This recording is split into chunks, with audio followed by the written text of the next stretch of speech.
Allez, bonjour à tous. Aujourd'hui, on va parler d'un sujet qui, franchement, change la donne dans les entreprises, la gestion des temps et des activités, la fameuse GTA. Et attention, on ne parle pas juste de la vieille feuille de temps, non, non, on va découvrir ensemble comment la GTA est devenue un pilier, un élément absolument stratégique pour une entreprise moderne. Alors, voilà comment on va avancer. D'abord, on va définir ce que c'est, cette GTA, et pourquoi c'est si important. Ensuite, on regardera les outils qui font qu'une GTA est vraiment performante. Après ça, on verra comment bien choisir sa solution. Puis, étape cruciale, comment réussir le déploiement. Et pour finir, on verra les bénéfices, et il y en a pour tout le monde. C'est parti pour la première étape. C'est quoi au juste la GTA? Et pourquoi est-ce que c'est devenu si stratégique? Et voilà, la vraie question, elle est là. Est-ce qu'on parle juste d'une corvée administrative, un truc un peu lourd qu'il faut bien faire, ou est-ce qu'au contraire, on est en train de passer à côté d'une occasion en or pour améliorer la performance? C'est ça qui change toute la perspective. Alors concrètement, la GTA, qu'est-ce que c'est? Eh bien, c'est beaucoup, beaucoup plus que de simplement pointer. Imaginez un système global qui gère tout le cycle du temps de travail. Bien sûr, il y a l'enregistrement des présences, mais ça va plus loin. La gestion des congés, des absences, le suivi des pauses, et même, chose super importante, l'affectation du temps à des projets bien précis. En gros, c'est comme si on donnait un GPS ultra précis aux ressources humaines. Et là, le choix de l'outil, c'est crucial. Franchement, avec un mauvais outil, c'est la frustration assurée pour les salariés, une perte de temps monumentale pour les managers et un vrai casse-tête pour les RH. Par contre, avec une bonne solution, bien intégrée, eh bien là, ça devient un vrai moteur pour l'entreprise. On gagne en performance et en plus, on est sûr d'être dans les clous au niveau légal. Ok, maintenant qu'on a bien compris les enjeux, penchons-nous sur les outils. Qu'est-ce qu'il y a dans la boîte à outils d'une GTA qui marche vraiment bien? La première chose à comprendre, c'est que la GTA, ce n'est pas un outil tout seul dans son coin. Non, c'est un écosystème. Et au cœur de cet écosystème, on trouve le CRH, le système d'info des RH.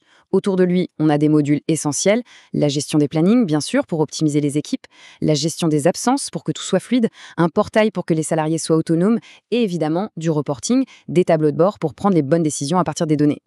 Prenons un exemple concret, la badgeuse, l'outil qu'on connaît tous. Elle a énormément évolué. D'un côté, on a toujours la badgeuse physique, classique, qu'on trouve sur un site. Elle est parfaite pour une usine ou un magasin, pas de souci.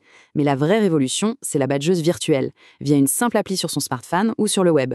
Et ça, pour le télétravail ou pour les équipes qui bougent tout le temps, c'est juste indispensable. Ça offre une flexibilité dingue avec la même fiabilité. Et ça nous amène à un point, mais alors là, capital, l'intégration. Un système de GTA qui ne communique pas avec la paye, avec le SIRH, avec la planification, eh bien il génère des ruptures, des erreurs, des tâches manuelles à n'en plus finir. En clair, il perd une énorme partie de son intérêt. La connectivité, c'est vraiment la clé. Bon, on a vu toutes les pièces du puzzle. Maintenant, la grande question. Comment on l'assemble? Comment choisir le logiciel qui va coller parfaitement aux besoins de son entreprise? Pour ne pas se tromper, il y a une méthode avec 5 critères à avoir en tête. Le premier, c'est l'adaptabilité. L'outil doit s'adapter à vos règles, pas l'inverse. Ensuite, l'ergonomie. Si c'est compliqué à utiliser, personne ne s'en servira. C'est aussi simple que ça. Troisième point, non négociable, la conformité légale, évidemment. Quatrième critère, on en a déjà parlé, l'intégration avec ce qui existe déjà.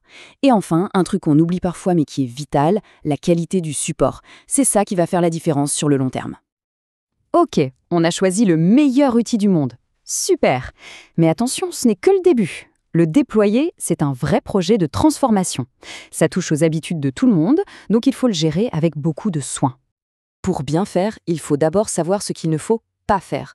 Le piège numéro 1, ne pas impliquer les futurs utilisateurs. Grosse erreur. Un autre piège classique, c'est de zapper l'analyse des besoins, en se disant qu'un truc standard fera l'affaire. Beaucoup sous-estiment aussi la formation, ou alors ils choisissent une solution qui ne pourra pas évoluer avec l'entreprise. Et bien sûr, on retombe toujours sur ce fameux piège, isoler l'outil du reste des systèmes RH. Alors, comment on réussit son coup? Il y a 4 clés. D'abord, communiquer. Expliquer pourquoi on fait ce projet, quels sont les bénéfices, c'est la base. Ensuite, identifier des ambassadeurs en interne, des gens qui vont porter le projet. Troisièmement, y aller pas à pas. On commence par une phase pilote avec un petit groupe, on teste, on ajuste. Et enfin, la formation.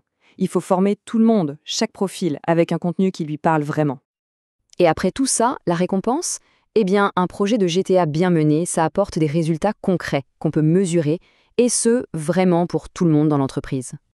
Et l'impact, on le voit à tous les étages. Pour les RH, c'est un super outil de pilotage, ça automatise la paye, ça sécurise la conformité. Pour les managers, ils ont une vue en temps réel sur ce que fait leur équipe, ils peuvent optimiser les plannings beaucoup plus facilement, et pour les salariés, c'est peut-être là que le gain est le plus fort, plus de transparence, plus d'équité et beaucoup plus d'autonomie pour gérer ses congés ou ses heures. Et on va finir avec cette question qui résume un peu tout. Après tout ce qu'on vient de se dire, on comprend bien que gérer le temps, ce n'est plus du tout une contrainte. C'est une ressource et elle est précieuse. Et si, finalement, en la gérant bien, elle devenait le principal levier pour allier performance de l'entreprise et bien-être des collaborateurs? C'est une idée qui mérite réflexion. Merci beaucoup d'avoir été là.